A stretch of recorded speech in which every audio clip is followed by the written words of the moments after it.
جب انہوں نے لوگوں کو کہا کہ بھئی کہ میں تمہارا نبی ہوں، اللہ کی طرف سے بھیجا گیا ہوں، ایک رب کی عبادت کرو، تو کیا ہوا؟ سب سے پہلے اپنے ہی لوگ دشمن ہو گئے، اپنے ہی رشتہ دار دشمن ہو گئے،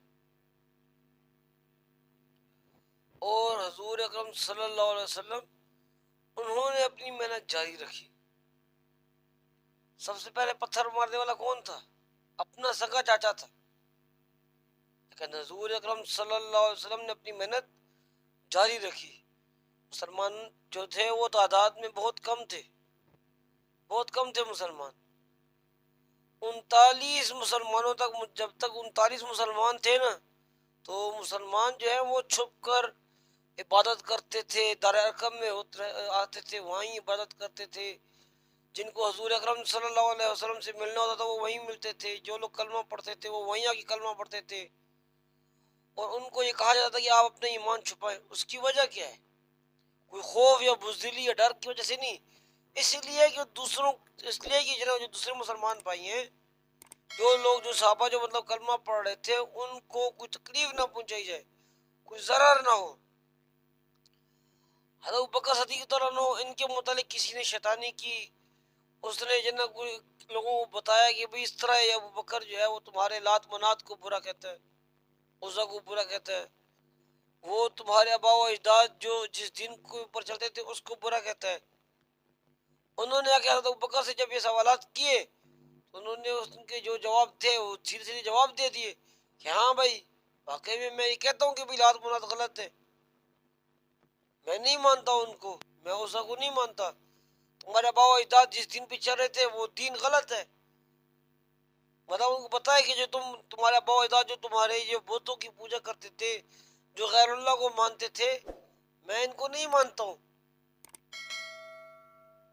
تو انہوں نے مارنا شروع کر دیا، اور کیسے مارا کہ اس ٹائم جو نا لوگ جو جوتے پہنے تھے وہ ربڑ یا پلاسٹک کے نہیں، لکڑی کے ہوتے تھے، لکڑی کے۔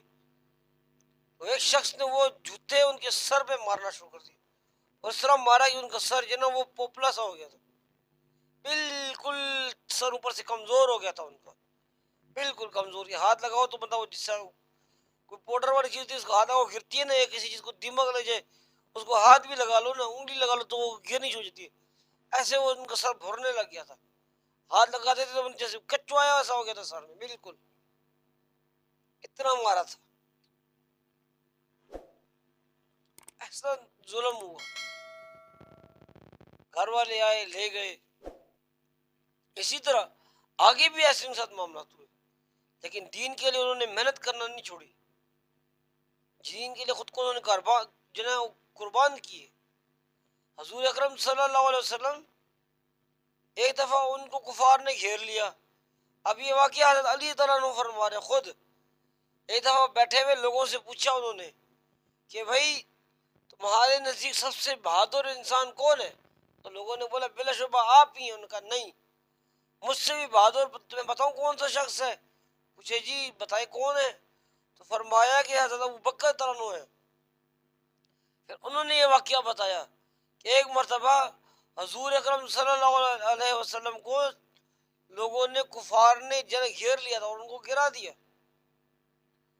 تو حضور اکرم صلی اللہ علیہ وسلم نے یہ نہیں بولا کہ بھئی میرے کسی چاچا کو بلاؤ، علی کو بلاؤ، حضرت علی تعالیٰ عنہ ان کے کزن تھے نا، بلا سکتے تھے، بہادر بھی تھے، سب کچھ تھا، لیکن نہیں بولا ایسا۔ کس کا نام لیا؟ کہ کوئی جا کے میرے ابو بکر کو بلائے، کوئی جا کے میرے ابو بکر کو بلائے، ایسی زندگی گزاری۔ اور پھر جب حضرت ابو بکر تعالیٰ عنہ جب وہاں آئے تو انہوں نے وہ ایک ایک کو پکڑتے تھے اور پیچھے کھاتے تھے کہ ظالمو، اس کو مارتے ہو جو تمہیں جہنم سے بچانے کے لیے آیا، اس کو مارتے جس کو، جو تمہیں اللہ کے قریب کر، تم اس کو مار رہے ہو۔ مطلب انہوں نے پکڑ کے پیچھے کیا، ان کو ہٹایا کفار کو کہ تم کس کو مار رہے ہو بھائی، یہ تم کس کو مار رہے ہو؟ تم جانتے نہیں ہو اس کو، یہ کون ہے؟ کفار کی، لیکن جب بس نہیں چلی، انہوں نے دیکھا کہ لوگ باز نہیں آ رہے، تو وہ خود حضور اکرم صلی اللہ علیہ وسلم کے اوپر لیٹ گئے، اور لوگوں نے حضرت بکر کو مارنا شروع کر دیا، اتنا مارا کہ بے ہوش ہو گئے۔ کے اپنے قبیلے والے آئے، انہوں نے بولا کہ بھئی اگر ابو بکر کو کچھ ہوا تو انہوں نے نام لیا کہ ہم اس فلاں فلاں بندے کو ہم نہیں چھوڑیں گے، ہم ان سے بدلہ لیں گے۔ بہت بڑا خاندان تھا ان کا بھی قریش میں نا، وہ بھی قریشی تھے، ان کا بھی مطلب ابو بکر کا بھی ایک بڑا خاندان تھا، ایک نظام تھے، ترتیب تھی، لیکن کیا انہوں نے سب کچھ کو چھوڑ کے اپنے نبی صلی اللہ علیہ وسلم کے پاس آئے تھے۔ بہرحال ان کو ان کے خاندان والے لے گئے گھر میں، تو کیا ہے کہ جب ہوش میں آئے سب سے پہلا نام کس کا لیا؟ حضور اکرم صلی اللہ علیہ وسلم کا سب سے پہلے نام لیا۔ کس کا نام لیا؟ حضور اکرم صلی اللہ علیہ وسلم کا نام لیا۔ کہ حضور اکرم صلی اللہ علیہ وسلم کیسے ہیں؟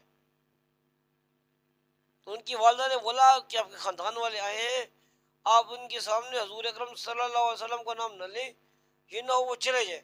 تو اٹھ کے بیٹھ گئے اور بولا کہ جس نے رکنا رکے، جس نے جانا جائے۔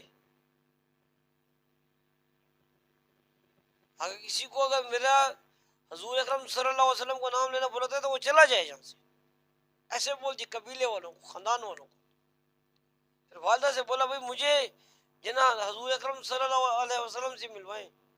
تو ان کی والدہ نے کہا میں جی تو مطلب اس کا معلوم ہی نہیں وہ کدھر ہیں، کیسے ملاقات ہوگی۔ پھر انہوں نے بتایا کہ بھئی یہ فلانی جناب خاتون حضرت عمر کی بہن تھی، غالباً کون تھا۔ تو اب یہ اس میں میں کیا بتاؤں، بہرحال مطلب انہوں نے بتایا کہ بھئی یہ فلانی خاتون ایک ہیں، تو کہ کہیں کوئی نقصان نہ پہنچائیں، کوئی اور معاملہ نہ ہو۔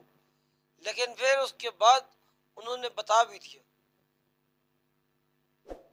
وہ حضرت ابوبکر رضی اللہ عنہ کے سامنے بات کرنے سے گھبرا بھی، حضرت ابوبکر کی موجودگی میں ان کی والدہ کے سامنے بات کرنے سے گھبرا بھی رہی تھی، لیکن حضرت ابوبکر رضی اللہ عنہ نے بولا کہ بھئی نہیں، آپ ان کے سامنے بات کر سکتی ہیں۔ پھر انہوں نے بتایا، پھر حضرت ابوبکر رضی اللہ عنہ کو حضور اکرم صلی اللہ علیہ وسلم کے پاس لے گئیں۔ دونوں مل کے جب ایک دوسرے ملے تو خوب روئے، اور حضور اکرم صلی اللہ علیہ وسلم نے فرمایا، حضرت ابوبکر انہوں نے حضور اکرم صلی اللہ علیہ وسلم کو فرمایا کہ جناب آپ میری والدہ کے لیے دعا کریں کہ اللہ تعالیٰ ان کو بھی ایمان کی دولت سے نوازے۔ تو بات کا مطلب ہے کہ کتنی تکلیفیں گزاری حضرت ابوبکر نے، حضرت بلال رضی اللہ عنہ نے، حضرت یہ ابو ذر غفاری رضی اللہ عنہ نے، حضرت عمار رضی اللہ عنہ کے والدین نے کتنی تکلیفیں گزاری۔ حضرت سمیہ رضی اللہ عنہ ان کی تو شرمگاہ میں ابو جہل نے برچھا مارا تھا جس سے وہ شہید ہو گئی تھی۔ انہوں نے قربانیاں دی دین کے لیے، کتنی تکلیفیں گزاری، پھر جا کے دین ہمارے پاس آیا ہے، پھر یہ دین ہمارے پاس آیا ہے۔ حضرت ابو ذر رضی اللہ عنہ، مختصر سی بات بتاؤں گا، آگے اس پہ انشاءاللہ مکمل بات کریں گے۔ جب انہوں نے ایمان لے کر آئے تو ان کو حضور اکرم صلی اللہ علیہ وسلم نے فرمایا کہ آپ اپنے قبیلے میں جائیں، ان کو دعوت دیں، ان پر محنت کریں، جب اسلام میں انشاءاللہ جب اسلام غلبے میں آئے گا تو ہم انشاءاللہ آپ کو بلا لیں گے۔ لیکن انہوں نے یہ کیا، وہاں سے تو نکلے لیکن کہا کہ بھئی میں ان لوگوں کی موجودگی میں ان کے سامنے، یہاں پہ جو لوگ ہیں کفار، ان کے سامنے میں جو نا کلمے کا اعلان کروں گا، سب کے سامنے، مطلب میں اعلان کروں گا۔ اور گئے جا کے سب کے سامنے اعلان کر دیا۔ پھر کیا ہونا تھا کہ چاروں طرف سے لوگ آئے اور ٹوٹ پڑے ان کے اوپر، ایسے ٹوٹے کہ مارا، اتنا مارا کہ وہ بے ہوش ہو گئے۔ پھر حضرت عباس رضی اللہ عنہ آئے، ان کے اوپر لیٹے، حضور اکرم صلی اللہ علیہ وسلم کے چچا تھے، لیٹے، بولا تم کیا کر رہے ہو، تم جانتے نہیں ہو یہ کس کو مار رہے ہو، یہ بنو غفار کا ہے، وہاں اس سائڈ سے تمہاری تو تجارت ہوتی ہے، اگر ایسے کچھ ہو گیا تو تمہارا وہاں سے تو راستہ ہی بند ہو جائے گا، اور یہ قبیلہ ہے بھی بہت سخت، یہ تو تمہیں نہیں چھوڑیں گے، یہ تو جن لوگوں کو لوٹ بھی لیتے ہیں، یہ قبیلہ سے سخت قبیلہ ہے، اور مطلب طاقت والے قبیلہ سے ہے، وہ رکے کہ بھی ہماری تجارت نہ رک جائے، ہمیں خواہ کو ایک تکلیف نہ اٹھانی پڑے، اس لیے وہ انہوں نے چھوڑ دیا۔ دوسرے دن پھر ایسے ہی عمل ہوا، پھر حضرت ابو ذر رضی اللہ عنہ آئے، پھر اعلان، پھر کلمہ پڑھا بلند آواز سے، پھر لوگوں نے مارا، پھر حضرت عباس رضی اللہ عنہ آئے، پھر انہوں نے ایسا سمجھایا، تیسرے دن پھر ایسا عمل ہوا۔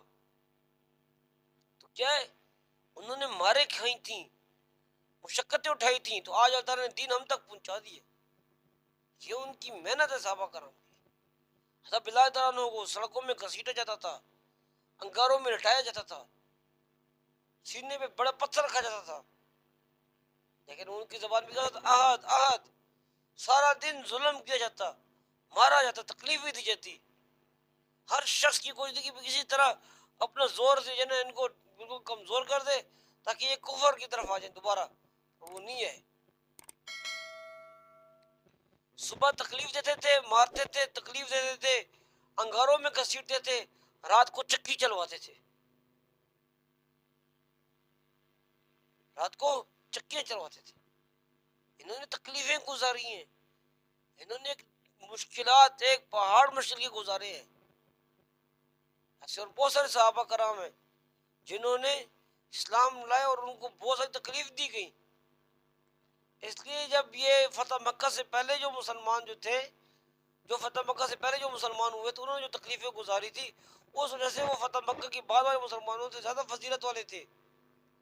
حضرت بلال تعالیٰ عنہ کوئی مالدار تو نہیں تھے، غلام تھے، لیکن دیکھو کہ فتح مکہ کے بعد جو بڑے بڑے سردار جو ایمان لے آئے وہ ان تک نہیں پہنچ سکے. ابو جہل اور ایسے جتنے بھی سردار، ان کے غلام جو ایمان لے آئے تھے فتح مکہ سے پہلے،